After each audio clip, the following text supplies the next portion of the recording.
Los que saben contar de nuestros seguidores habrán notado que somos 4 ahora. Y es porque estamos inaugurando una reunión con un invitado. Eres nuestro primer invitado, Antonio. Para nosotros es un honor tenerte con nosotros a conversar del humano y de lo divino. Queremos conocer tus experiencias como profesor de la universidad, como alto ejecutivo del Banco del Estado. Para quienes nos siguen, podemos contar de que entre los muchos puestos que ha ocupado Antonio, entre las muchas responsabilidades que ha tenido, estuvo en el Banco del Estado hasta marzo de este año. ¿Marzo? No, junio. Junio de este año. Él era gerente de sucursales, tenía más de 4.500 hombres a cargo. Bueno, y yo he sido uno de los impulsores de invitarlo porque creo que Antonio es un ejemplo de liderazgo, es un ejemplo de gestión, y en el plano personal a mí me cautivó porque llegó al banco en una dirección junto a la gerente general que me hizo recordar el banco que yo había entrado, un banco comprometido con la nación, con el país, con los pobladores, con los inmigrantes, con la inclusión, etc. Un banco realmente cautivante al que me tocó servir el último tiempo que trabajé junto a Antonio. Como estos son temas de hoy día muy apreciados por mucha gente, es que te postulé para venir y en realidad todos dijeron, sí, Antonio es el nombre. Así que, Antonio, te damos la más cordial bienvenida y muchas gracias por estar con nosotros. Al revés, pues, Claudio, yo un agrado y una linda experiencia conocer este lugar y, bueno, conversar con ustedes. Espero que también lo sea. A propósito de lo que hablábamos, ¿qué es lo que hago yo, qué he hecho yo y qué estoy haciendo? Bueno, he trabajado en bancos prácticamente toda mi vida profesional. Estudié en la Universidad de Chile, en la Escuela de Economía, y después hice un par de posgrados y una candidatura a doctor que no he terminado porque voy a hacer la tesis, y eso siempre cuesta. Lo laboral, yo, repito, trabajé en banco largos años. Y en particular, y lo último que hice fue trabajar en el Banco del Estado, no por poco tiempo, por más de 26 años, en 2 pegas en lo fundamental, ¿no? Hice algunas otras cosas, pero 2 pegas en lo fundamental. La primera, en el tema financiero, me tocó trabajar y darle partida a una cosa que se llama las mesas de dinero de los bancos, que es una cosa bien específica y particular, y lo pasé súper bien con eso y nos fue muy bien, además, hay que decir, nos fue muy bien.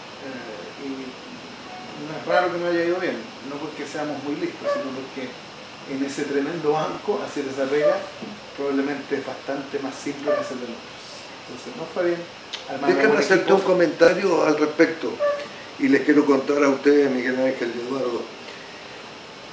En aquellos años que Antonio era gerente de finanzas del banco y tenía a cargo la mesa de dinero, el banco vivía una especie de revolución, la incorporación de muchos profesionales porque no podía darse el lujo de formar gente al interior porque eso tardaba para enfrentar los nuevos negocios que tenía la banca.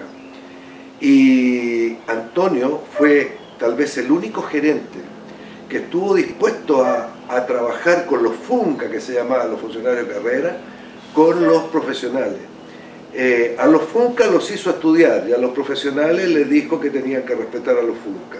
El cuento corto de esta experiencia maravillosa fue, lo primero, descubrir que podíamos trabajar juntos. Segundo, que nadie sobraba.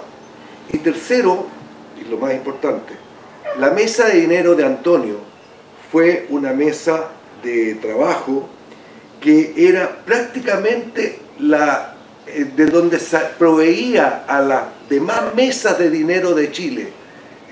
Antonio enfrentaba el severo problema de que toda la semana los profesionales de su mesa de dinero se iban a otros bancos en mejores... déjame hacerte este reconocimiento. porque de verdad que lo mereces. Mira, yo me iba a referir a eso, me quitaste parte del discurso, que creo que fue súper importante y creo que eso se puede trasladar a distintos ámbitos y en la última trabajo que me tocó hacer allí también me pasó lo mismo. Aunar equipos, armar equipos de trabajo diversos. En la diversidad está la riqueza. Así es. Y nosotros nos dimos al trabajo de adicionar, agregar, juntar gente con alta experiencia. A mí no me gusta mucho el término ese que tú dices de Funca. No. Porque yo creo, sí, yo sé, pero es a mí tampoco me gusta. un poquito despectivo. Entonces, por eso no me gusta, pero yo siempre valoré porque hay profesionales. Muy cerca de Funa. Claro, hay profesionales empíricos y profesionales que estudian en la universidad. Y lo que hicimos fue juntar esas dos cosas y de verdad que nos fue muy bien. Tengo un testimonio y un ticket de mercado. Y no es que se me hayan ido solamente desde ese espacio de formación gente al mercado de estos profesionales que se incorporan. Sí, fueron los que más se fueron, es verdad. Pero también se fueron de los que tenían experiencia larga en el banco, aprendieron y hasta el día de hoy trabajan en otros bancos. Eso demuestra que nadie está de más. Eso demuestra que es posible hacer las cosas de una manera en colaboración, de una manera colaborativa. Diste el ejemplo porque había gerentes antiguos que querían trabajar solo con funcionarios con experiencia y había otros profesionales que querían trabajar solo con profesionales. Antonio hizo la amalgama. Ahora, gracias por la aseveración que hiciste. Cuando yo me refiero a Funca, es solo con el propósito de que si hay algún seguidor que es bancario, sepa que era como nos tratábamos nosotros mismos, digamos, cuando yo hablo pero nada despectivo. Hablo de los viejos, que en minería, que puedes tener 15, 18, 25, y se dice los viejos. Y no es ofensivo ni peyorativo, nada. Es una manera de referirse. Decir que... Pero bueno, yo te digo ahí, nos fue bien, y repito, bueno, primero nos fue bien en los resultados. Muy bien. Ayuda mucho el banco, sí, para que estamos con cosas. Sí, pues. No hay duda, el banco más importante de Chile. Es más fácil hacerlo con un banco más pequeño o menos importante. O sea, eso es así. Pero nos fue bien también como equipo, como ambiente de trabajo, porque logramos hacer esto, incorporando, yo me acuerdo un viejo pero tremendo, Emilio Costa, tremendo, un tipo, yo siento admiración por él, un gallo que era funcionario de carrera por toda su vida, tenía del orden de 55 años, y a los 55 años el tipo se dio al trabajo y a la tarea de aprender y después enseñarlo y dirigirlo. O sea, una cuestión, yo ese gallo lo encuentro notable, una capacidad de adaptación tremenda. A los 55 años partir, o sea, y él lo hizo. Bueno, eso fue como lo primero, que fue bastante largo. Ahora, perdona, lo otro, que había muchos Emilio Costa. Yo lo mencioné porque con él me tocó, a mí me tocó él, y sin duda que tiene que haber habido más porque el banco funcionaba por algo, si esto no es magia. Y después me tocó hacer otra cosa que también me dejó muy contento. Me tocó trabajar con el equipo de la corredora de bolsa del banco a partir del año 98, 99, siendo una corredora de bolsa, podríamos decir, absolutamente marginal, y en el periodo que me tocó a mí, yo era presidente del directorio, la convertimos en la corredora más grande del mercado, cosa que hasta el día de hoy conserva. Eso también es una cuestión que la hicimos a partir del banco, obviamente. Si yo hago eso mismo en otro banco, difícilmente lo logramos, pero ahí se puede lograr. Bueno, y después lo que me tocó hacer en este despliegue profesional en ese banco fue ir al área de sucursales, que me pareció una cosa fascinante, fantástica. Y básicamente allí lo que hicimos, con un equipo de gente muy calificada, de muy buen nivel, y con un grupo de personas que, como decía Claudio, más de 5.000, absolutamente entregados a la pega, hay que verlo, porque la imagen que de repente se tiene son las imágenes más inmediatas en las grandes ciudades, y que tampoco es despreciable, pero cuando yo recuerdo este video, un tipo instalado, en una oficina en Curepto, donde hay que todos los días abrir la oficina, atender a los clientes, a veces con clientes que no entienden bien de qué se trata el problema, o clientes que se enojan. Es una cuestión que hay que vivirla, hay que conocerla, y yo terminé admirándola, para ser bien honesto. Y lo declarabas. No, pues sí, que no podría no hacerlo, porque me pasó aquello. Y bueno, ahí básicamente, también hay que decirlo, a partir de un muy buen trabajo previo que se había hecho. La historia del banco, pero también en los últimos 10 años se puso el banco a vender, como tiene que hacerlo cualquier banco, y en base a eso nosotros armamos una propuesta de integrar al banco aún más en la realidad económica, en la realidad social que el país tiene. Algunos datos, mira. Para que me antes que den los datos, sí, déjame hacer un comentario. En un programa anterior, para nuestros seguidores, estábamos hablando de los índices. Y yo decía que a veces los índices eran tanto que nos confundían. Y que se perdía el objetivo de colocar productos por estar preocupado de los índices, que eran necesarios, pero... Y yo agregué en un comentario de que había un personaje que disminuyó los índices, y tú me interrumpiste y me dijiste, ese viejo sabía. Bien, este es el viejo que sabía. ¿Ah? Perdona que... No, mira, básicamente eso, si lo tocamos ya de inmediato, tiene que ver con focalizar. Si tú tenés 20 cosas por hacer, probablemente van a haber algunas en las cuales... Me la pusiste en bandeja, porque no hemos hablado de...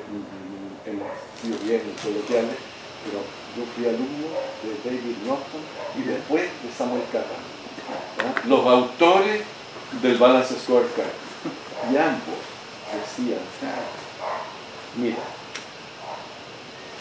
16 indicadores para toda la organización, porque eso cuando hay 1000 indicadores no las maneja nadie. Y ambos eran ingenieros electricistas, doctores en finanzas, tenían una capacidad tremenda. Decían, es que con 20 copamos nuestra capacidad. ¿Sí? Y por lo tanto, cuando las empresas o las instituciones se llenan de indicadores, en definitiva te vuelves prisionero de algo que nadie entiende ni maneja. Yo, la experiencia, esto tiene que ver algo con libros, pero básicamente con la experiencia. Mi impresión es que más allá de 7 indicadores ya empieza a guatear. ¿Por qué 7? Por persona. Sí. Cuando yo sujeto... 16 es porque tengo la cadena de valor. Finanzas, operaciones, o sea, no, yo estoy hablando de 4 cada área.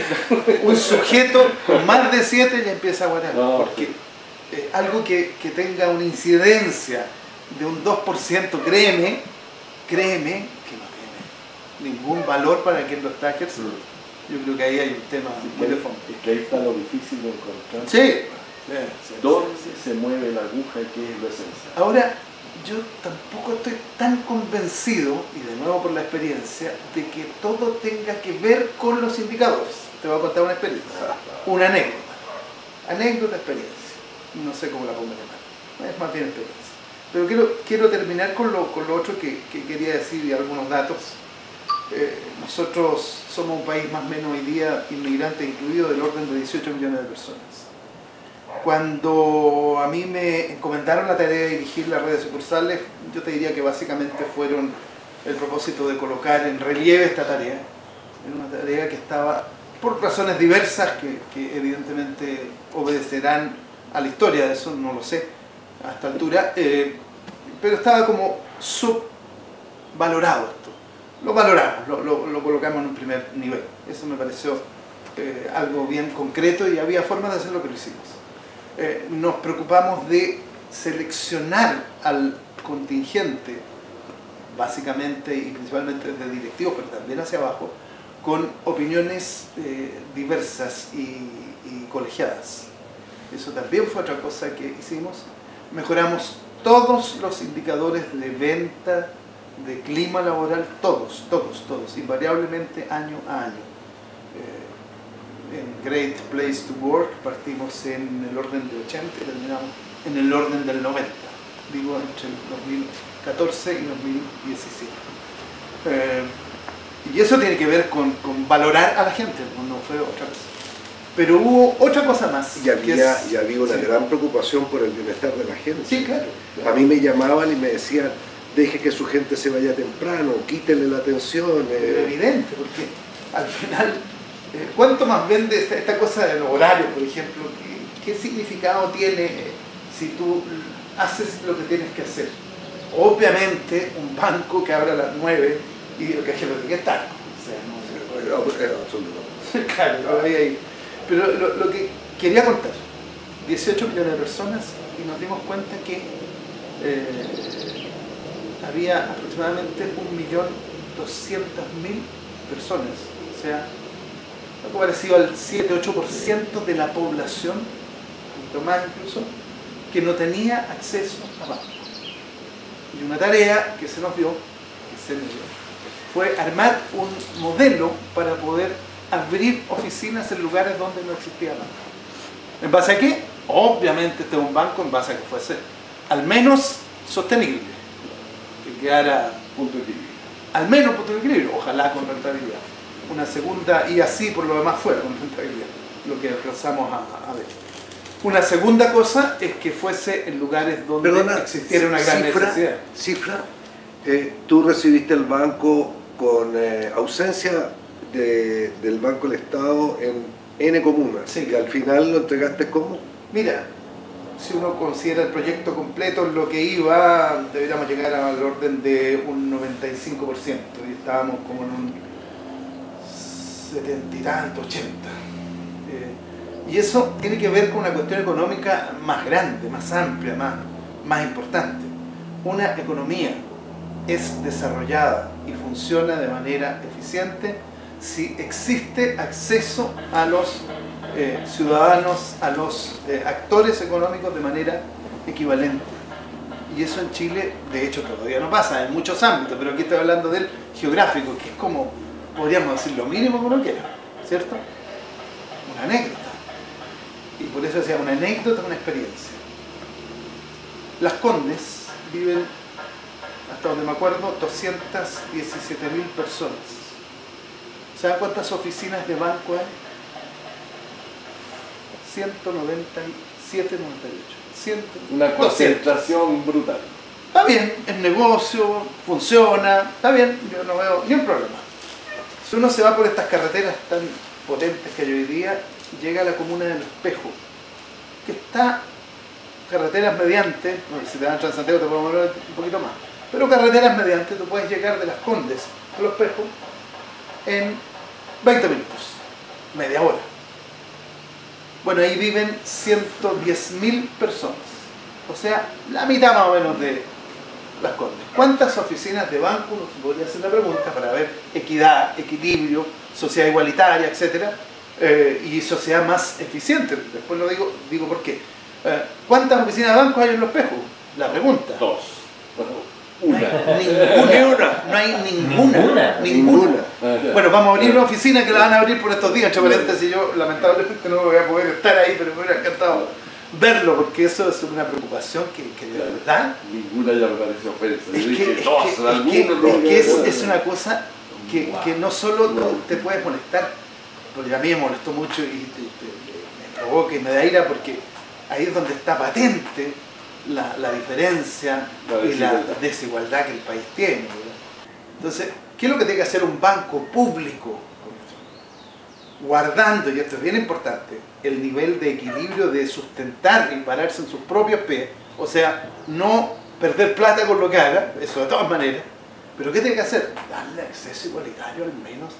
Yo iba con el presidente del banco en un vehículo, habíamos llegado a Concepción y habíamos caminado prácticamente 3 horas por el mundo mapuche, llegando camino a Tirúa, donde abríamos una oficina. No, que cuidado, eso no pasaba nada, todo tranquilo. Y llegamos a Tirúa, entramos, pueblito pequeño, con alta población de pueblo originario, obviamente mayoría, y nos encontramos con una cosa increíble, porque el presidente me dice, no, me dice, esto lo hiciste tú. ¿Qué cosa? Le digo, eso. ¿Qué? No lo puedo creer. Bueno, había un rayado, un mural que decía, bienvenido Banco Estado, Tirúa al futuro. un rayado en la calle. Qué lindo. Entonces llegamos al municipio con Millabur, que es el alcalde Adolfo, y le pregunto a Adolfo, ¿qué es esta cuestión? Mira, esto fue una cosa que unos cabros quisieron ponerle, y yo les dije,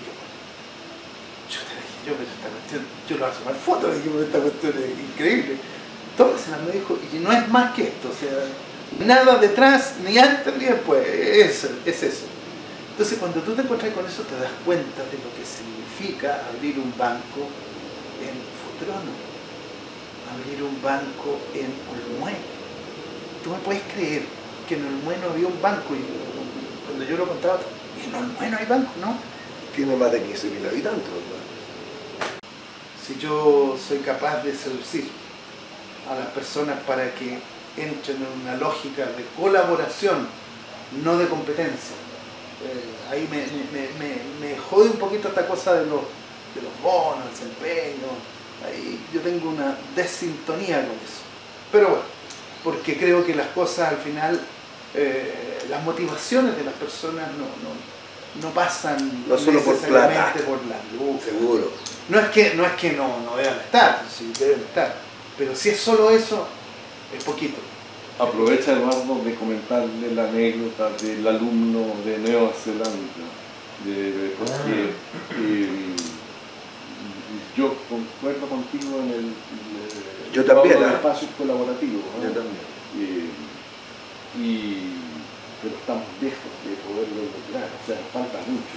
Y Eduardo el otro día nos contó una anécdota que por eso está tan silencioso que le pasa la pelota, meta el gol, cabecee. Era un chico que llegó a estudiar acá un año a la Chile, ¿no? Y al final se le entré y le dije, ya, pero ¿qué es lo que más te sorprende de nosotros, de nuestra cultura? Y él dijo que no saben en absoluto trabajar en equipo. No tienen ni idea de trabajar en equipo, no piensan juntos, no inventan juntos, no desarrollan las cosas juntos, cada uno hace las cosas por separado y a veces pegan, pero no trabajan. Entonces, y yo creo que es parte de nuestra cultura, y ahí había una inquietud que me parecía una pregunta para ti. ¿Cómo fuiste construyendo esa capacidad de colaborar o esa preocupación? Porque un banco se supone que es un espacio súper competitivo, que está además en un mercado competitivo. O sea, todo debería decir... La flecha es competitividad. Claro, y no la flecha es la competitividad.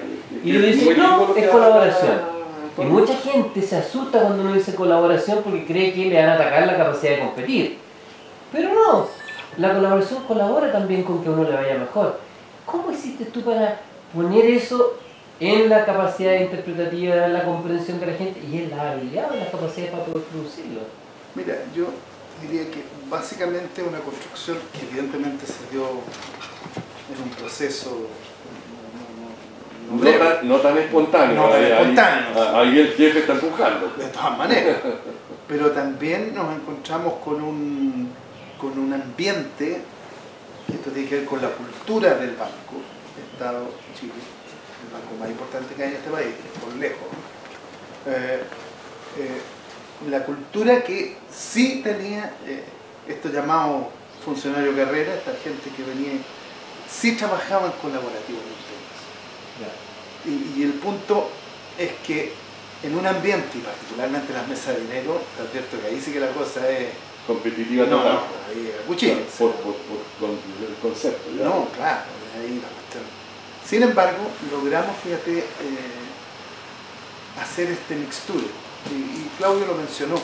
Logramos que la gente que venía llegando aprendiera de esto y que los que estaban aprendieran la técnica, aprendieran la cosa de detalle científico, podríamos decir, esta ingeniería financiera fuese traspasada y este modus operandi que tiene una empresa añosa y con historia que está ahí.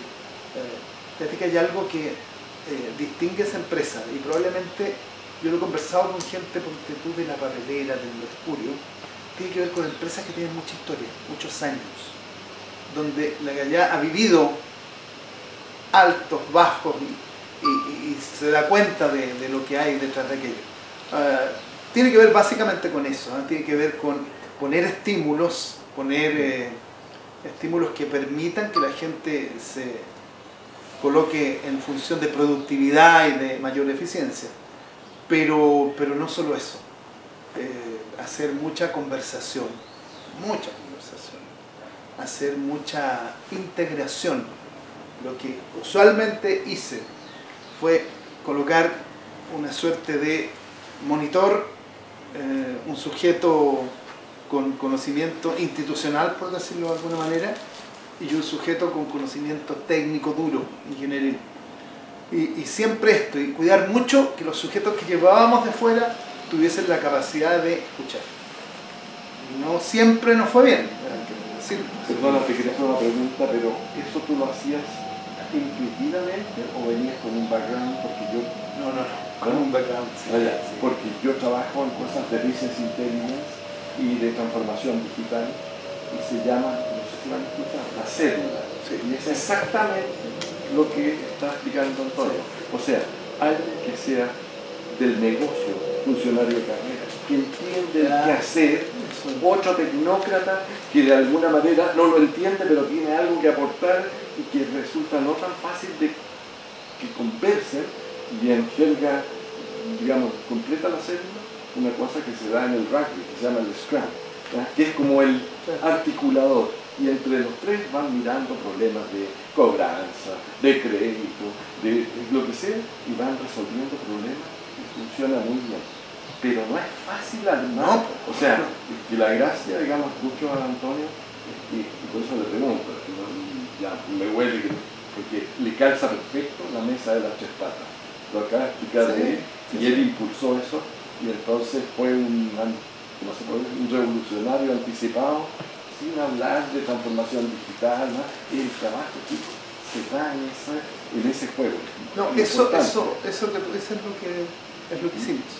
Es eso. No es algo muy distinto, muy sofisticado tampoco, es bastante simple además. Pero tiene que ver con voluntades, tiene que ver con miradas sobre un objetivo concreto. Y ahí hay algo bien importante. Cuando tú trabajas, probablemente este ejercicio, si yo lo llevo, yo trabajé en el Banco Israelita, si yo lo llevo a un banco privado que tiene una lógica de rentabilidad absoluta, puede que costara mucho más y que en una de esas no se puede hacer. Pero acá donde la lógica tiene que ver con un sentido más social de lo que uno va a hacer, lo que no significa que sea para los que trabajan allí, sino para la sociedad, eso es muy importante ver. Si uno ve ese sentido e incorpora gente que tenga esa lógica, esa mirada, esto. Pero si yo coloco... Claro, que me gusta mucho. Y dijo, no quise conversar, que haya mucha conversación. Sí. En la empresa privada, solo o un banco, lo que sea, cuando tú hablas de rentabilidad y que el foco está en la rentabilidad, darle valor a los accionistas, como que les cuesta conversar. Entonces, el darle ese sentido. Ahora, hay que decir algo, lo que Antonio está contando suena como fácil, pero es muy difícil lograrlo, ¿no? Por lo tanto, este viejo tiene sus canas y tiene algunas cosas que nos demoramos años. ¿no? Pero es muy complejo lograr esto que estamos hablando. Y fíjate que claro que cometimos errores, porque cuando uno mira, nosotros hicimos, y yo hice un desarrollo del plan de negocios. Vamos a meter esto primero, después vamos a meter otro, terminamos al final con los derivativos. Entonces, hay unos derivados que son las opciones que nos tardamos mucho en meter. Probablemente los sistemas de apoyo, el sistema operativo que teníamos no lo permitía y ahí podríamos haber apurado más en eso. Ese fue probablemente alguna cosa que quedó ahí atrás. Pero yo rescato lo que tú mencionas porque fue exitoso. Yo estoy trabajando en algunas consultorías, digamos, que están muy como en el entorno y créeme que no me da tan bien y yo me creo un tipo bastante listo y Claudio cree que también he visto y cuesta mucho porque las personas están en silos, verdaderos silos que no comparten ahí es donde yo hablo de los espacios colaborativos y entonces comento una cosa que se llama la cristalización del know-how, que tiene que ver con cómo los países logran trabajar en equipo, y al trabajar en equipo producen muchísimo más. Es como una justificación de por qué compartir y trabajar en equipo, pero créeme que no es tan fácil. O sea, yo de lo que he leído y de lo que he visto, Miguel Ángel, me quedo con la sensación, y lo voy a decir así, la empresa antigua está buscando la utilidad, la renta y la minimización del tiempo, conseguir aquello. La empresa moderna, la empresa del mañana, la empresa con futuro, es la que mira las cosas. Esto encaja mucho contigo, Lothar. Yo creo que esa cuestión es clave y yo lo veo, o sea, en la pega que me tocó hacer en esos años y este último tiempo, eso era lo que marcaba la diferencia. Yo les mencioné y no lo marqué, y probablemente ahora lo hago. Sí, lo hago ahora. Cuando uno recorre, fui a todas las oficinas del banco, a todas. 410 oficinas habían cuando yo ya fui salí del banco. A todas. Y habían cosas de verdad emocionantes. Cuando tú llegabas a una oficina, déjame cortar un lugar, decir, para no exagerar en lo radicalizado de la lejanía. Puerto tranquilo. No, pero ponte tú. Yo quería que me nombrara ayudante de la gente, por vivir en Puerto tranquilo. Es una maravilla, ¿verdad? Muy tranquilo. Sí, muy tranquilo. No, además hermoso. Yo déjame comentarte, ponte tú en Santa Juana, que es un lugar que está aproximadamente a 40 minutos de Concepción, está al otro lado del río, no había ningún banco, ahí vivían 20.000, 30.000 personas. Y tú ves la gente nuestra que estaba ahí trabajando, que para armar la oficina agarraban los gallos Concepción, ¿sabes? Y esa galla se iba todos los días y viajaba a las 6 de la mañana para llegar a la oficina y a la vuelta. Y tú empezás a conversar con los gallos. Hicimos mucha conversa. Nos sentábamos, tomábamos desayuno, nos citábamos, imagínate, llegábamos a Santa Juana y nos citábamos a las 7 de la mañana, perdón, a las 8 de la mañana, teníamos hasta la hora de apertura, hasta las 9, un desayuno y escuchábamos. Y tú, a mí me emocionaba ver una señora, me acuerdo, no de Santa Juana, sino de Los Muertos, cajera. Ella se levantaba y no manejaba, entonces vivía en Puerto Montt. Entonces dice, bueno, pero es que ir a vivir en Los Muertos la señora. Sí, porque no es tan así la vida, o sea, yo trabajo en Los Muertos, yo en Los Muertos, no. El marido trabajaba en otro lado, entonces ella vivía en Puerto Montt. Y esta señora tenía que viajar todos los días y se levantaba a las 5 de la mañana. Y me acordaba de los de Santa Juana porque ahí no había ni uno que viviera en Santa Juana. Y todos tienen que viajar, no sé si habrán cambiado ya algunos. Entonces cuando tú ves eso, esa cuestión, si tú no lo haces en un ambiente de colaboración, de agrado, de búsqueda de un sentido más allá de un sueldo, yo creo que esa cuestión es clave. Cuando la gente trabaja solo por el sueldo, tiene un problema no menor. Cuando tú tienes eso y encontrás esa cuestión, termináis teniendo éxito. Yo creo que por ahí en nosotros nos bajamos. Oye, Toño, ¿y qué nos puedes contar de la inclusión? De los migrantes, de la mujer, ¿qué se hizo en tu gestión? Mira, intentamos avanzar, probablemente no todo lo que queríamos, pero a ver, algunos datos. Cuando nosotros tomamos el control de la red, la administración de aquello, el 17% de los agentes eran mujeres, en 350 oficinas de la ciudad. Cuando terminamos, hace ya algunos meses, 1/3 de los agentes son mujeres. Lo cual significa que fueron muchas más porque aumentó el número. Y en la jefe de plataforma la cifra tengo entendido mayor. Sí, claro. Eso fue en el ámbito de la mujer, en el ámbito de los migrantes. Bueno, buscar soluciones. La cuenta Ruth lo fue, y particularmente ser capaces de entender el creole con con los hermanos. Había un teléfono que atendía, creo.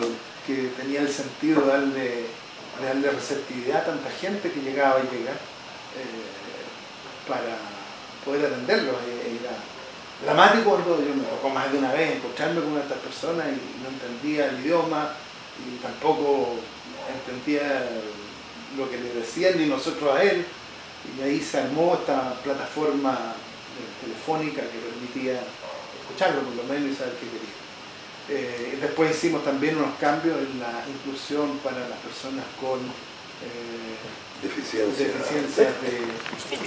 llámese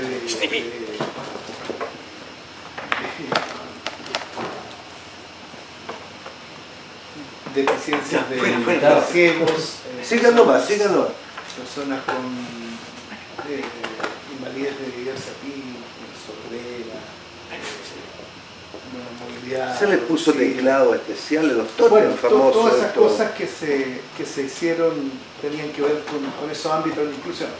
Pero hay una inclusión que también ya la mencioné, pero que no puedo dejar de remarcarla, que es la inclusión territorial. O sea, cuando uno escucha y dice que la gente de regiones reclama porque en Chile está todo muy centralizado, créeme que es así. Entonces, el llevar un banco y ponerle un banco a la gente donde pueda hacer las cosas que hacen los bancos y ahí donde ellos viven, es una cuestión tremenda. Aumentar el número de cajas vecinas, por ejemplo, es un apéndice del banco. También lo es. Fíjense ustedes que si yo vivo en Santiago, y vivo, por ejemplo, en un barrio de San Ramón, porque ahí hay otra cosa que habría que revisar, porque uno se mete en Las Condes y hay cierta capilaridad en la distribución de las oficinas que más o menos hay cierta equidistante. Entonces decimos, no, pero San Ramón tiene oficina, sí, pero tiene una y está lejana. Entonces la gente vive en San Ramón y quiere pagar una cuenta, si no cuenta, valga la redundancia, con los recursos para hacerlo por internet, que la mayoría de la gente no lo hacen por internet, hasta hoy por lo menos. Y hay una cuenta de, no sé, de la energía, luz, gas u otra, por ejemplo, de 10 lucas, esa persona toma una micro que le vale 600 para allá, 600 para acá, con lo cual gastó 1.200, o sea, le subió la cuenta en un 12% al poner una caja de cine en este caso, o incluso una sucursal de un banco. Tú le ahorras a esa persona y le reduces su costo. Eso es un beneficio social que no está incluido en los resultados del banco, pero que está muy presente en la vida de los ciudadanos.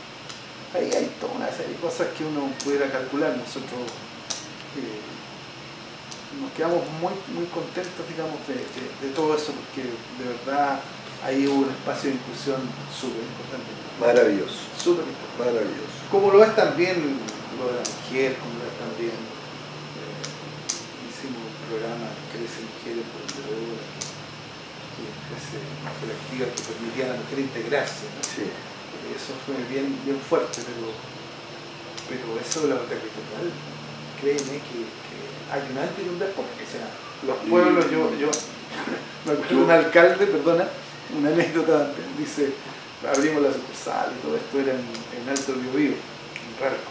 Entonces el alcalde dice, tenemos ahora en su discurso, le agradece, tenemos ahora un servicentro, acá en abrir un servicentro de gasolina. Tenemos un banco, solo nos falta un semáforo. Entonces, uno escucha estas cosas y dice, pero es que, ponte allá. Y uno le llama a la risa, ¿no? Porque el gallo que está en Alto Biobío, ¿por qué dice eso? Yo me lo preguntaba, ¿por qué quiere tener un semáforo? Tiene que ver con un sentido de ciudad, tiene que ver con un sentido de importancia y de valoración de lo que allí sucede. Entonces un semáforo tal vez es una ícono, una muestra, una señal de algo que a la gente le hace sentido. Oye, yo tengo una anécdota muy buena en el banco. Entre el año 90 y 94 se abrió la oficina de Los Vilos. Los Vilos es una oficina que se abrió desproporcionada. Estamos hablando de que todo el segundo piso no había trabajadores para el segundo piso. Tenía... Enorme. Enorme. Una oficina que que se... A ver, respondía a una estrategia del banco, ¿no? Era una oficina tipo, entonces no podían estar achicándola para pueblos más chicos, qué sé yo. Bueno, cuando fuimos a la inauguración, todo el segundo piso quedó despoblado, no había trabajadores para poner. Y en el primer piso, la verdad es que los halls eran demasiado amplios. Y yo viajé con un amigo en un avión del club aéreo que nos dejó en Pichidangui, y un taxista nos fue a buscar para llevarnos a Los Vilos. Y entonces no encontramos nada mejor que preguntarle al taxista que qué le parecía a la oficina del Banco del Estado. Y el tipo, con la sabiduría que tienen el hombre campechano, dice: bueno, me dice, Valparaíso tiene su Congreso, Los Vilos tiene su Banco del Estado. Y nosotros nos reímos, y él dice: no, pero sí, nosotros y los pescadores, a veces en lugar de ir a pasear a la plaza los días domingos, ahora le llevamos a nuestros hijos a conocer la oficina del Banco del Estado. Era impresionante, ¿verdad? Oye, otra cosa que creo que sería de interés que comentarles. Nosotros desarrollamos este plan de poner el banco en más lugares, pero le pusimos un condimento adicional. No fue de abrir oficinas solamente. Esto fue muy entretenido y además, creo yo, importante. Dijimos, hay que abrir oficinas, sí, pero no se trata de abrir oficinas para atender solamente a la gente o darle una posibilidad a las personas que tengan banco, que ya en eso es tremendo. Dijimos, no, el banco público, el banco más importante de Chile, tiene que ser capaz de hacer un poquito más. Y ese poquito más se llama vínculo con el mundo público. Entonces nosotros dijimos, a ver, el Estado de Chile se instala, y esto en Austria yo lo vi clarito: banco, municipio, correo, una estructura en todas partes, en todas partes. No llegamos a eso nosotros, pero ¿sabes qué hicimos?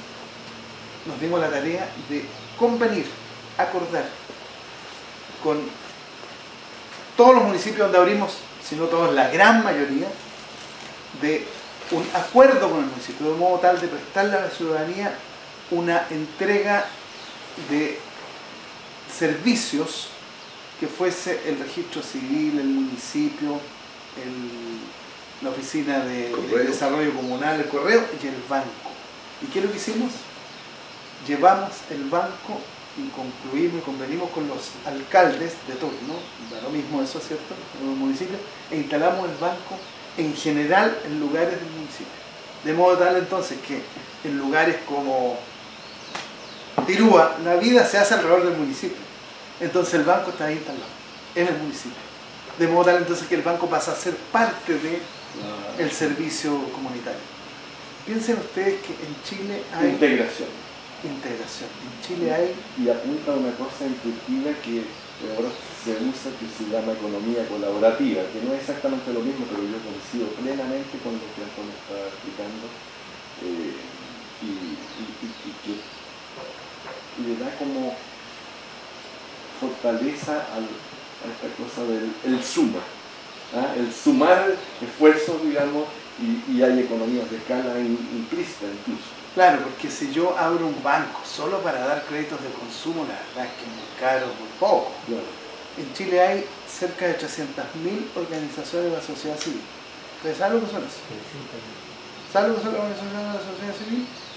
Centros de madre, clubes deportivos, clubes de rayuela, clubes de tejido, etc. De esos hay aproximadamente 85.000, 90.000, son las cifras que recuerdo de 6 meses atrás, que trabajan con banco. Y de esos 80 y tantos mil trabajan solo con el Banco del Estado. Estos son los grupos de señoras que llegan, entonces uno dice, chuta, pero son complicados, me hacen perder tiempo. ¿Cómo perder tiempo? No, pues es usar el tiempo que corresponde usar con ciudadanos que tienen una actividad noble, importante para la vida ciudadana. Todo eso está detrás de esta cosa de acercar el banco con el municipio y hacer un trabajo desde el mundo público. Porque si yo me paro en el banco crédito u otro banco privado, no es lo mismo, porque no existe la lógica de... Ningún banco lo va a hacer. No, pero más allá de que alguno lo pudiera hacer, pero no juega. No juega. No, pero Toño, Mira, ningún banco lo va a hacer. Tú y yo sabemos, por ejemplo, que el banco tiene más de 90 puntos, más de 100 puntos, donde el único banco que hay es Banco del Estado. En todos los puntos que la banca privada piensa que no hay rentabilidad, no se pone. ¿Ah? La gran concentración, tú hablabas delante de la concentración de oficinas del Banco del Estado en Las Condes. No, no del Banco del Estado. De todo el banco. No, pero está bien, gracias por la precisión, pero quiero decirte, esto viene de hace mucho tiempo. ¿Sí? Fíjate que cuando yo era agente hace muchos años en Gandarilla, se me ocurrió hacer un estudio, y mientras el Banco del Estado tenía el 14% de las oficinas en sectores como Las Condes, Vitacura, La Reina, la banca privada tenía sobre el 50% de su oficina. O sea, la concentración es mucho mayor. Sin ánimo peyorativo ni nada por el estilo, pero la banca tiene otros intereses. Tiene accionistas detrás que, pero déjame hablar que es saludable. Desde el punto de vista económico, así bien brutal. Yo siento que el enfoque que hace Antonio le da, o sea, si tú lo miras desde el punto de vista de solo la evaluación técnico-económica de una sucursal así a secas, pero cuando la integra con las interacciones de correo y todo esto, incluso se cambia la aguja de la rentabilidad y se vuelve positiva, digamos, porque no, no si estamos de acuerdo. Fíjate que ni siquiera estoy hablando de la evaluación social, que es con ponderadores, no, estoy hablando de los números chanchos crudos. Es como tú dices.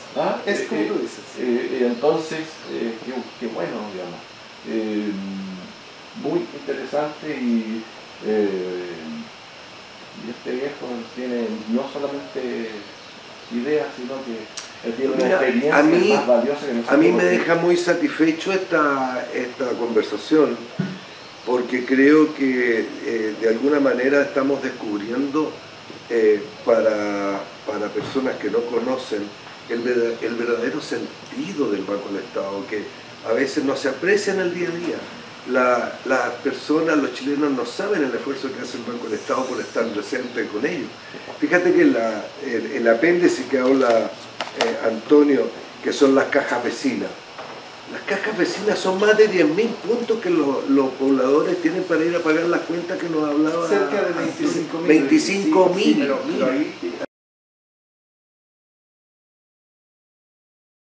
Sí. Bueno, ahora algunas anécdotas para hacerlo más simpático. Claro. Sí, pues, cuéntese alguna anécdota usted, pues. ¿Usted quiere que yo cuente una anécdota? Sí, pues ¿qué mentira nos va a contar? Bueno, tal vez, pero esto no tiene nada que ver con Antonio ni nada, sino que cuando yo inicié fue como el despertar profesional, así le cuento a Antonio de dónde provengo. Yo estudiaba ingeniería eléctrica en la Universidad Católica, por eso dije que nadie es perfecto. Con todo de la Chile. Y entonces me tocó ir a hacer una práctica profesional a la Endesa. ¿He contado esta historia? No. Bueno, y entonces imagínense que llega un estudiante, no sé, 18, 19 años, estudiante de ingeniería eléctrica al departamento de sistemas y control de la Endesa. Digámoslo, pongámoslo en un cacho, estos cabros que vienen, ¿qué hacemos con este? Y entonces estaba Raúl Fajardo, se llamaba el jefe del área de control, y entonces me dice, mira, tenemos este problema. Las torres de alta tensión que se construyen para poner los cables a lo largo del país, que tienen muchas piececitas, nunca se han dado cuenta que las torres son un mecano complejo. Y mira, y tenemos estas barritas aquí, 1, 2, 3, que nos llegan de la capa o donde sea, y tenemos que cortarlas. ¿Hay alguna manera, usted que es estudiante de ingeniería eléctrica y de sistemas complejos de optimización, hay alguna manera de cortar esas barritas de manera que los despuntes sean mínimos? Yo creo que sí, pues lo dije así. De hecho, es un problema clásico que en realidad en jerga de Operation Research se llama The Knapsack Problem. Knapsack quiere decir mochila, y que un scout tiene que ir de paseo, cómo almacena y guarda en la mochila de manera que la mochila lleve la máxima cantidad, y suena como intuitivo que es lo mismo, pero no, hay distintas maneras y hay una óptima. Y entonces imagínense, yo me puse ahí un foto de esos programas rasca al artículo, imagínate, lea 5,100 en formato ABC y con tarjetas perforadas. Bueno, resumen, cuento corto de nosotros, entrego como a las 6 semanas una solución del corte en barra de toda esta cosa, ya. Y llego el día lunes y me mandan a llamar y estaba el director, el gerente, yo asustado, qué cagada me mandé. Y entonces me dicen, oye, a ver, explícanos lo que hiciste. Bueno, así como a la pizarra, a la antigua, explico, y me dicen, oye, fíjate que este es un problema que teníamos hace mucho tiempo, me dieron y me dejaron como estudiante freelance el resto de los años. Yo estaba como en tercero o cuarto, era mi práctica de obrero. Resolviste el tema de los despuntes. Y resolví el problema de los despuntes, pero la Endesa tuvo la nobleza de dejarme libre, entonces yo iba a cualquier hora, marcaba tarjeta y me pagaban las horas que yo trabajaba, cosa que me vino muy bien, porque créanme, era ratón de cola pelada, o sea, no es que fuera pobre, era ratón de cola pelada, la cola no tenía ni siquiera unos pelitos. Entonces eso me ayudó mucho, me vino muy bien. Esa creo que es una anécdota simpática. Te voy a contar una que es un poquito distinta y es mucho más lúdica. Inaugurábamos, a propósito de lo que les contaba antes, sucursales, y era una fiesta, pero llamaba mucho la atención cómo se marcaba la fiesta. Entonces inauguramos en Mejillones una oficina del banco. Entonces siempre discurso del banco, el presidente, el jefe general, discurso de la gente, el anfitrión, discurso del alcalde y el show. En todas partes hay campeones de cueca nacional, en todas partes, donde tú vayas hay un campeón de cueca. Es una cosa impresionante. Pero imagínense ustedes qué fue o cuál fue el show en Mejillones. Cantó una niña. ¿A qué canción cantó? Gracias a la vida. En Mejillones yo Perfecto. obviamente. Y además entonado. Además entonado. Y bueno, y después pasamos y nos fuimos, suponte tú, a Canela, alcalde comunista, gran tipo, Bernardo Leite. Entonces, ¿cuál fue el ¿Cómo contacto? se llamaba Bernardo Leite? Bernardo Leite. Como el viejo demócrata cristiano. Yo tengo una anécdota con Bernardo Leite, que la voy a... Déjame, es que es muy simpático esto. Entonces ahí la celebración fue con un cantor que decía parias y con un cantante que era un cantautor que interpretaba canciones pero con un sentido. Y después fuimos, ponte tú, no digo que sea el orden, ¿no?, a Tirúa. Y en Tirúa fue una especie de, la verdad es que soy bien ignorante del tema mapuche, pero fue como un agradecimiento. Y había un baile con cultrún y todo. Y rogativa, así se llama. Rogativa. Y hubo que comer mudai, tomar... Claro. Y después fuimos a Olmué, alcaldesa, la Macarena Santelizo en el canto, de la UDI. Los guasos a la guardia.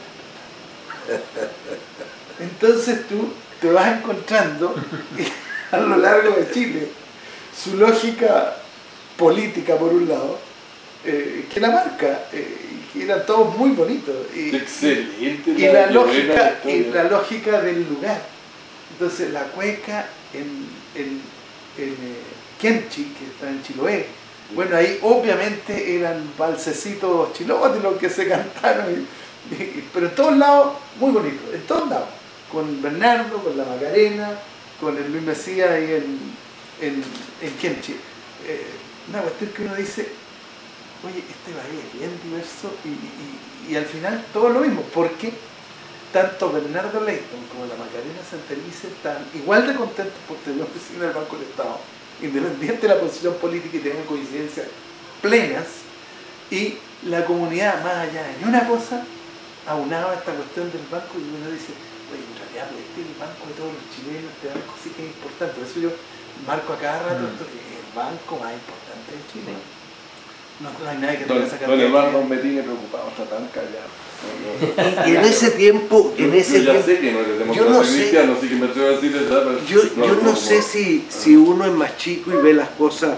De repente yo veo fotos del patio de mi casa, una vez entré a la casa donde yo nací y la encontré mucho más chica. Pero también uno veía a estas autoridades como algo mucho más inalcanzable, como... Pero es que había excelencia. Los viejos antiguos eran, no solamente eran inalcanzables, sino que desde el punto de vista formal, académico, como personas, eran mucho mejores personas que los políticos actuales. No tiene background, no tiene trasfondo. Sí, ese es el problema. Cuando estamos hablando, una vez he comentado los hermanos Julio y Domingo Durán. Y yo escuchaba al Domingo Durán, que el viejo, a ti que te gusta esta cosa, improvisaba, y él era capaz de recitar una poesía o una palla o qué sé yo, pero en cualquier instante el viejo tenía un trasfondo, y era un guaso, encachado, y además era bueno para los colos. Y de Julio Durán yo tengo una anécdota muy buena que la otra vez la contaba a la hora de almuerzo, que fue el primer corte en la televisión que hubo en Chile.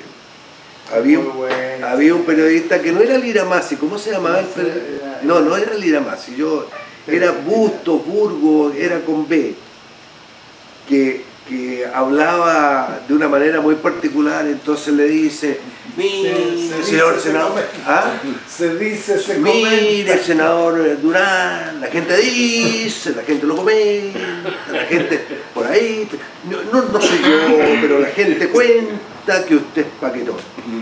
Y este viejo que era, si no el mejor polemista de Chile, lo imita, lo emula y le dice, mire, periodista, por ahí la gente cuenta, la gente dice que usted es maricón. Cortaron un minuto estuvo la pantalla. Tú estabas en vivo en ese tiempo, ¿no? Absolutamente. ¿Qué edad tenés tú? Yo tengo 62. Porque yo era chico cuando sucedió eso, pero tú eres... Lo que pasa es que yo estuve siempre metido en... Yo me acordé de otra anécdota. Mi padre era muy amigo de Anselmo Zul. Y me acuerdo, y él, por la voluntad y por el recuerdo de mi papá, me iba a ver a la oficina y le gustaba ir a almorzar al Carrera. Y nos íbamos caminando del Banco del Estado, el Carrera ese año no era ministerio, era rey. Caminando por Morandé, cruzábamos frente a la Moneda y mirábamos. El cuento y la anécdota es que en ese trayecto, que si uno se va caminando, se puede demorar ¿cuánto? 10 minutos. 10 minutos. Durábamos 40. ¿Por qué se fueron conversando? No, saludaba a todos. Lo saludaban. Pues un tipo muy simpático, muy simpático. Yo confieso que le tengo gran simpatía, gran recuerdo. Era amigo de mi padre y lo conocí yo de muy niño. Era muy simpático y todo el mundo lo saludaba y se abrazaba y todo. Entonces yo un día vamos caminando y todo esto. Almorzamos varias veces. Entonces, oye, Anselmo, ¿y tú conoces tanta gente? ¿Cómo lo haces? No conozco a nadie. Solo que le cacho la cara y sé cómo preguntarle cómo está la familia. Y en realidad, pues, no es que los conociera. Yo aprendí de Anselmo Zule. Tengo una anécdota muy buena que involucra a Antonio. Yo aprendí de Anselmo Zule esta cuestión maravillosa. Anselmo tenía una característica, te citaba a las 11 y a las 11 estaba en punto. O sea, no era como los médicos ni los dentistas, él atendía a la hora. Se daba su tiempo así para llegar caminando, porque es que era impresionante. Anselmo Zule llegaba a su contetud, y yo lo aprendí porque nunca fui su brazo derecho, pero alguna vez salí. Llegamos su contetud al ministerio, y en el ministerio la secretaria se llamaba Juana. Le decía, hola Juanita, ¿cómo está usted? En el Banco del Estado, por ejemplo, las secretarias lo adoraban, porque él llegaba a hablar con la secretaria y le decía, Martita, buenos días, ¿cómo está? Cáchate, el senador se acuerda el nombre de la secretaria. El presidente siempre está, porque la secretaria influye mucho en la autoridad. Oye, don Antonio, por favor, atiende a este señor, porque es muy caballero. Bueno, y yo siempre he contado esta anécdota y he dicho que se la debo a Zule. Yo lo observaba, ¿ah? Cómo él se interiorizaba en la vida de personas de todos los niveles. Y un día el banco había hecho 3 o 4 intentos para ganarse como cliente a investigaciones y nos había ido siempre mal, siempre mal. Y entonces yo fui donde mi amigo Antonio Bertrán y le dije, ¿sabéis que tengo una entrevista con Mary, el director, y necesito que me acompañes para que le vamos a ofrecer... Claro, me dice Antonio, no hay problema. Otros gerentes que yo había invitado se echaron para atrás, pero Antonio me acompañó. Pero ¿cómo me conseguí esa entrevista? Con la política de Zule. La secretaria de Mary se llamaba Filomena. Mira, me acuerdo hasta el día de hoy. Y entonces, además, la llamaba, hola Filomena, ¿cómo está usted? Bien, ¿con quién hablo? Con Claudio Sea. Dígame, señor Sea. A la 5ª vez que estaba hablando con la Filomena, hola Filomena, ¿cómo está? Habla Claudio Sea. Hola, don Claudio, ¿cómo está? ¿Cómo estamos para una audiencia con el señor Mary? ¿Qué día quiere? Tengo el jueves y tengo el viernes. Y fue aplicando la técnica de Zule. Me enteré de que la Filomena tenía a un familiar enfermo y entonces yo, antes de pedir la audiencia, le preguntaba por el familiar enfermo. La Filomena fue la llave para que nosotros fuéramos un día, fuimos los dos juntos, y salimos, entramos a las 11 y a las 11:30 salimos con el negocio de investigaciones firmado. Viejo, significó un montón de cosas. Y además, hicimos un almuerzo de celebración en el banco donde invitamos a Mary y no sé si te acuerdas que nos llevó una botella de rico vino acá. ¿Me vas a creer que tengo esa botella? No me digas. Oye, es que yo no tomo alcohol. Entonces, la botella de Mary quedan los vinos ahí. Espectacular. Se llama el vino, vi ayer porque ordené. Se llama el Los Captores. No, tiene varios nombres. Mira. Los Captores, la tengo. Regaló 6 botellas su botella. Mandó a hacer a la viña Tarapacá, el gran Tarapacá. ¿Ningún alcohol? Nada. Porque yo le tenía esa botella de vodka para que se Escúchame, el inspector. No, pero si regaló como. No, a mí me regaló una. No, a mí me dieron una. El inspector, después el prefecto, el subprefecto, el prefecto, para llegar a la etiqueta negra que era el general director, el director. Era vino. Bueno, este señor Mary mandaba a hacer muchas porque además era presidente de la Interpol para claro, la región. Entonces él tenía que hacer mucha cuestión social. Claro. Y, no, sí, pero hay que no es necesario. Tienes que ser así y grabar la final, grabar el final. No, solo para terminar, pero podemos continuar como siempre. La grabación la hacemos corta a pedido de ustedes, pero esta cosa dura a veces hasta después del almuerzo. Tenemos que grabar. Agradecerle a Toño la presencia, ha sido muy bonito recordar viejos tiempos, esclarecer un poco la misión del banco, tenerlo con nosotros, así que muchas gracias Toño. Y no hay primera sin segunda, dice. Sí, y sigan colocando los comentarios porque respondemos incluso las malas evaluaciones y con cariño, desde el amor. Agradecemos a quien reclamó por el sonido y por lo largo de los programas. Tratamos de escucharlo lo más que podemos. Muchas gracias. ¿Me permites? Sí. Yo agradecerle a ustedes por lo pasado regio. Cuando Claudio me dijo, juntémonos, me dijo, la voy a pasar bien. Y en realidad no te equivocaste, lo he pasado súper bien. Pero hemos hablado del banco y yo quiero también hablar de lo que es el banco, ¿no? Y decir que es una empresa muy linda, es una empresa que tiene una tremenda instalación en los ciudadanos, en la gente. Y cuando digo los ciudadanos, no en los chilenos, porque todos estos extranjeros que han llegado, no son pocos, su único nexo con el mundo financiero es una cuenta RUT, es el Banco del Estado. Y bregar porque el banco siga siendo lo que siempre ha sido, ¿eh? Y la gente que allí trabaja es súper talentosa, como que es potente.